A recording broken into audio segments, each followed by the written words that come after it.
Bonjour mes chers élèves. On va continuer toujours dans le dipôle RL.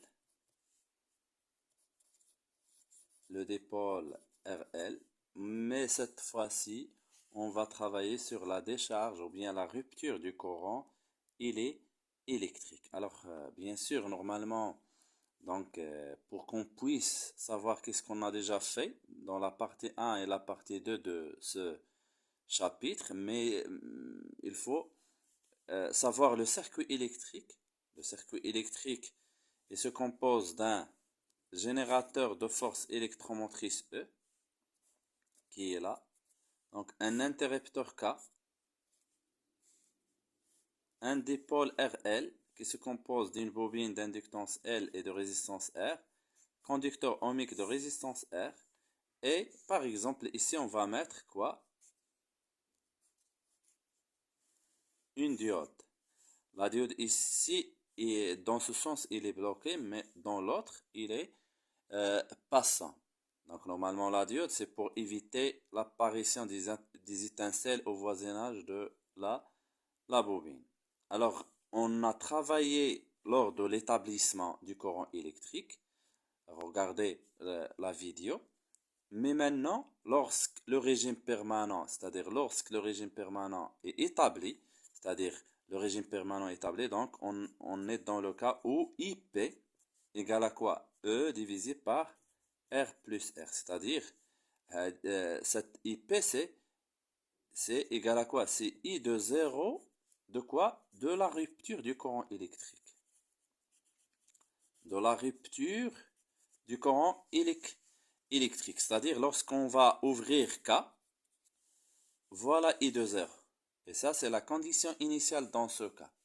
Donc, lorsqu'on ouvre K, on travaille seulement dans ce circuit électrique. Je le représente quand même, parce que la compréhension du circuit électrique est déjà nécessaire. Donc, on aura quoi? Ça, c'est la tension C égale à 0. Donc, on aura ici, voilà par exemple I. Voilà I, donc, voilà UR, et voilà UR, et voilà ici, c'est UL. Donc, on va utiliser quoi, s'il vous plaît? La loi d'addition des tensions ici. Donc, ici, on va écrire loi, c'est-à-dire, on cherche l'équation différentielle, vérifiée par I. Donc, la loi d'additivité des tensions, additivité, voilà, additivité des tensions. Alors, cette loi, il dit quoi? UL plus UR égale à 0 cette fois-ci. Et je remplace UL par L dI sur dt, plus petit r fois I, plus grand R fois I, égale à 0. Donc après, on va remplacer, on va factoriser par ce I. Il ne faut pas factoriser par I. Ce I, il est dans quoi, s'il vous plaît? C'est dans la dérivée. Donc, on factorise seulement par ça. Voilà. Donc, on va écrire quoi? Ou bien voilà, on va écrire quoi? LDI sur DT. Plus quoi, s'il vous plaît? R plus petit r fois I égale à 0. Et qu'est-ce qu'on va faire? On va diviser que ce soit par R plus R ou bien par L. Mais ici, puisqu'on cherche à faciliter la tâche, on va diviser bien fois quoi? 1 sur R plus R. Donc ici, il va nous donner quoi? Ça, c'est I. Il va nous donner quoi? C'est L divisé par R plus R fois la dérivée de I par rapport au temps. Ici, on va simplifier R plus R avec R plus R. Il nous reste quoi? Égal à 0. Et si vous vous rappelez bien, ça c'est la constante du temps dans le dipôle RL. Alors, continuons s'il vous plaît. Continuons. Donc, on aura quoi? On aura, bien sûr, voilà l'équation régissant les variations de I. Alors, cherchons maintenant l'équation vérifiée par UR. L'équation vérifiée par UR. Donc, si vous vous rappelez bien, pour trouver l'équation vérifiée par UR, qu'est-ce qu'on fait?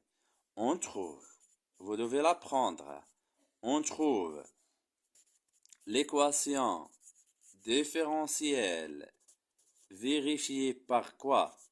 Vérifiée par I, c'est-à-dire on reprend toutes ces étapes pour arriver à cette étape.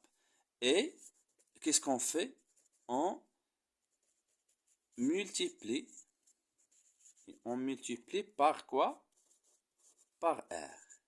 Alors voyons voir cette. Voilà, on écrit ça. C'est-à-dire quoi? On reprend toutes ces étapes. Donc, on trouve cette équation différentielle. Donc on a déjà trouvé quoi? L divisé par R plus R fois DI sur DT plus I égale 0. Et qu'est-ce qu'on a dit?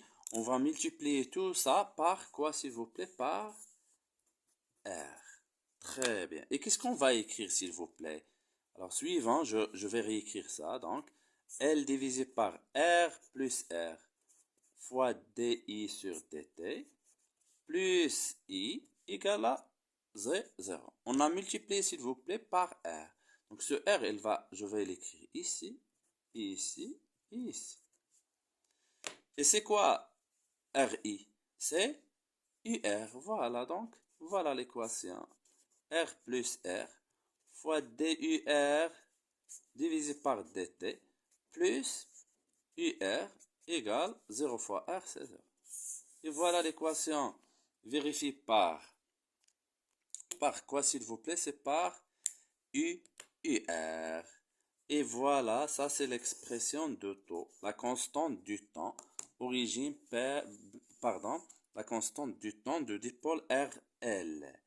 Alors maintenant, on cherche l'équation différentielle, vérifiée par quoi? Quelle est l'équation différentielle? Bien sûr, la solution maintenant, de l'équation différentielle. Alors la solution de l'équation différentielle, I de t, alors A, expo t sur taux, plus B. Alors cherchons c'est quoi A, c'est quoi taux et c'est quoi B. Normalement, on sait que taux égale à L sur R. Donc, on prévoit les résultats. Normalement, même B, elle va être égale à 0. Donc, qu'est-ce qu'on a dit pour la solution? On dérive. Donc, je vais écrire dI sur dt. Donc, la dérivée de ça, c'est moins 1 sur taux. Moins 1 sur taux fois quoi? Fois ce A expo moins t sur taux. Plus la dérivée de B qui est 0. Alors la dérivée de l'exponentielle, regardez les autres vidéos, j'ai déjà bien expliqué ça. Donc après on remplace dans l'équation différentielle. On remplace, voilà, dans l'équation différentielle. Alors c'est-à-dire quoi remplaçant dans, voilà l'équation différentielle. On a trouvé quoi? C'est L divisé par R plus R fois dI sur dt plus I égale à 0. Donc on va remplacer par quoi, s'il vous plaît? On remplace, voilà, je vais réécrire ça. C'est L divisé par R plus R fois dI sur dt. Alors dI sur dt, il est où? Il est où ce dI sur dt? Il est déjà préparé ici. Donc je le remplace par fois quoi, s'il vous plaît? Moins 1 sur taux, voilà, fois A, expo moins t sur taux. Plus ce I. Alors ce I égale à quoi? Ce I, il est là.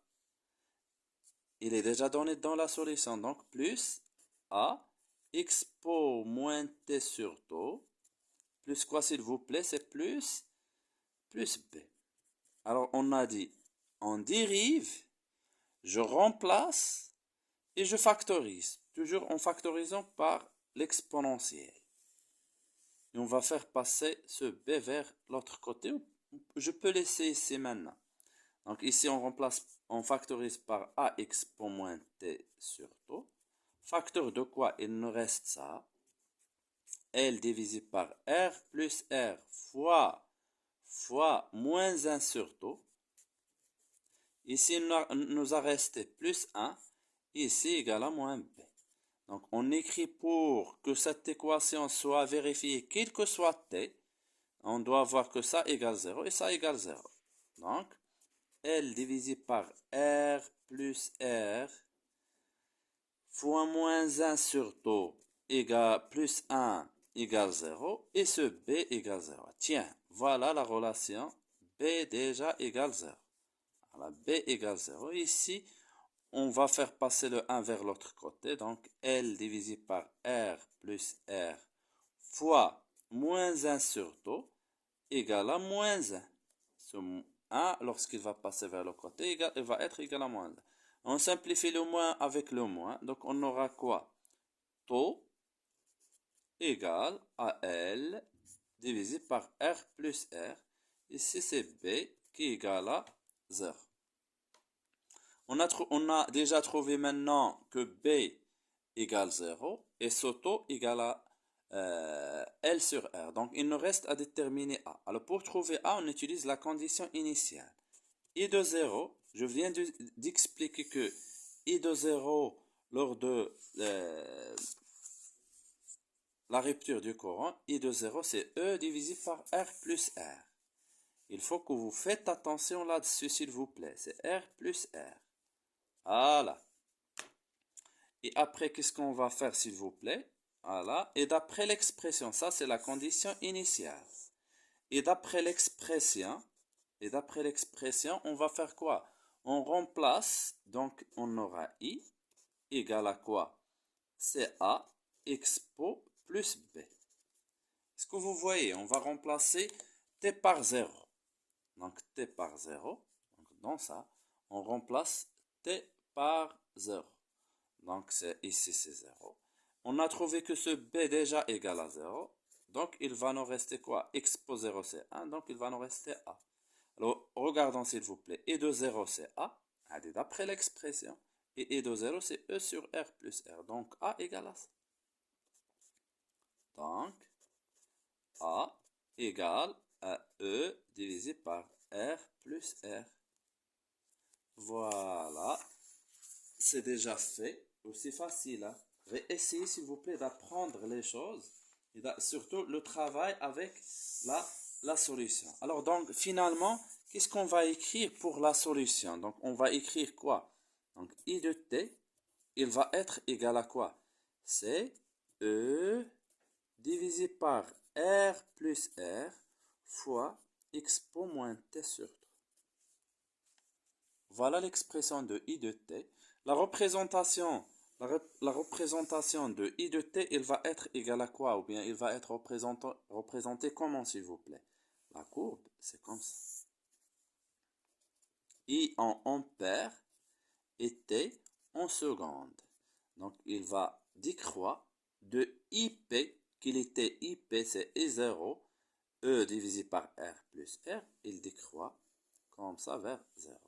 Voilà, régime transitoire, régime permanent, la tangente, et ça c'est taux, ça c'est 5 taux normalement, qui est égal pour nous, c'est plus l'infini. Normalement, I, il était comme ça, lors de la charge, regardons, lors de la charge, c'était comme ça. C'était comme ça. Voilà, c'était comme ça, lors de la charge. Est-ce que vous suivez? Normalement, I, il augmente et après, il diminue. De cette valeur, il diminue. On dit que I est une fonction continue entre la charge ou bien entre l'établissement et la rupture du courant électrique dans un dipôle RL. I et UR, ce sont des fonctions qui sont continues. Voyons voir s'il vous plaît. Voilà. Donc, maintenant, cherchons l'expression de UR. Normalement, UR égale à quoi? UR de T, c'est quoi? C'est R fois IT. Et je remplace. Donc, c'est R fois IT qu'on a trouvé, c'est E divisé par R plus R expo moins T sur taux. Voilà l'expression de UR. Alors, l'allure de la courbe, il est comme ça. UR en volts et T en secondes.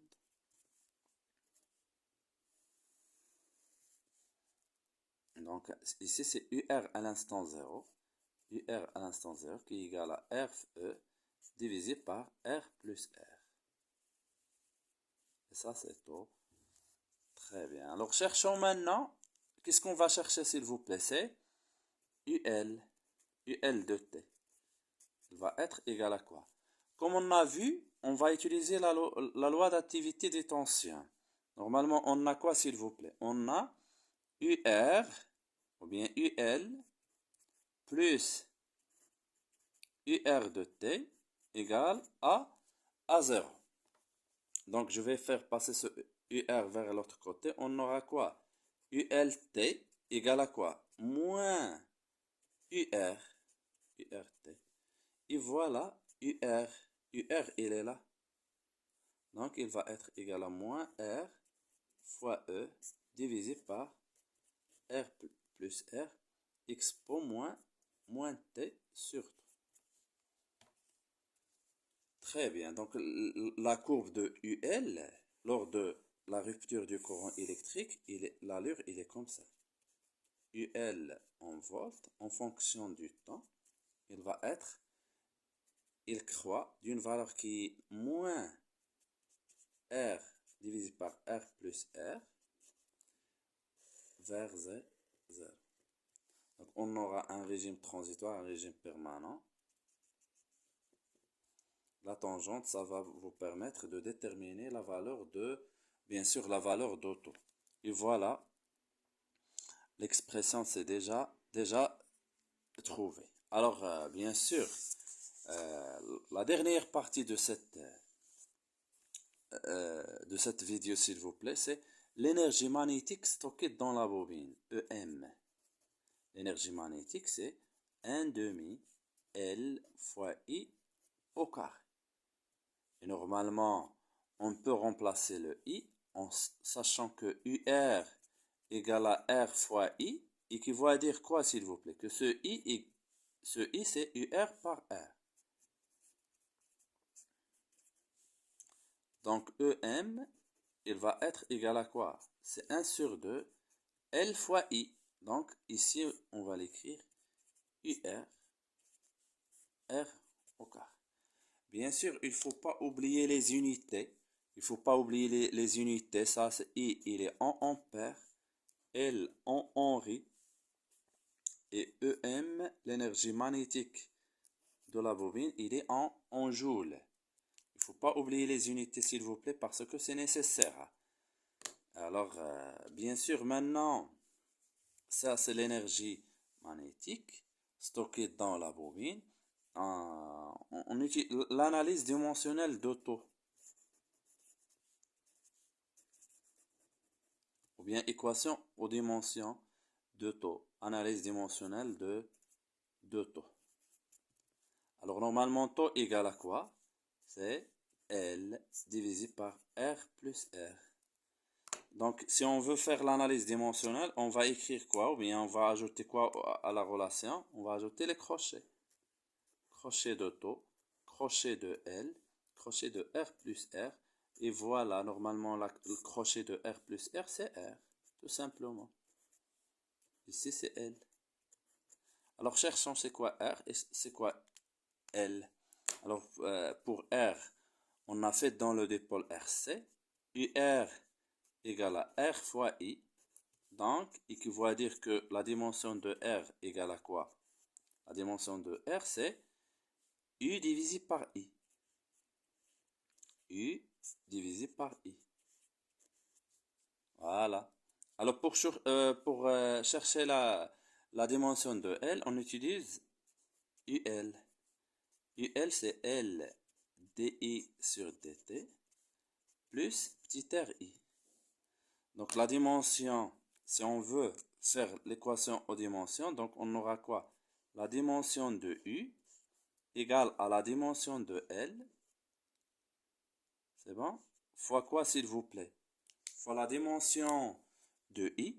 Normalement, D sur D, il va être s'annuler. Il va être simplifié. Donc, on aura, c'est la dimension de I divisé par la dimension de T. plus la dimension de R fois I qui est U. Donc la dimension de U, il ne faut pas dire que je vais annuler ça par ça. Normalement, donc, c'est la dimension de U, il va être égal à tout simplement ça. Est-ce que c'est clair? Je réexplique s'il vous plaît pour que vous puissiez suivre. Normalement, qu'est-ce qu'on a dit ici, s'il vous plaît, suivez pour ça. Par exemple, 5 volts égale, ici par exemple, X plus 3 volts. Donc lorsque je vais faire passer ce 3 volts ici, donc on aura 5 volts moins 3 volts, donc, égal à X. Donc ici, il va nous rester 2 volts égal à X. Si on veut faire les dimensions, ça c'est les dimensions. X, X, voilà, c'est comme ça. Normalement, ça moins ça. Et voilà, donc la dimension de X, c'est le vol. Donc lorsque je vais faire passer ça, on aura la dimension de U moins la dimension de U, c'est U. Voilà, donc c'est la dimension de U égale à quoi? C'est la dimension de L fois la dimension de I divisé par la dimension de T. C'est clair? Et maintenant, on cherche la dimension de L. Donc, la dimension de L, elle va être égale à quoi? Cette dimension de L, c'est U fois ça, fois T, divisé par I. Voilà, et je remplace. Très bien, maintenant, il suffit de remplacer. Voilà L et voilà R. Il suffit de remplacer dans cette expression. Donc, on aura taux, il va être égal à quoi? Alors, ici de suivre, s'il vous plaît, c'est L. Ce L, elle est là.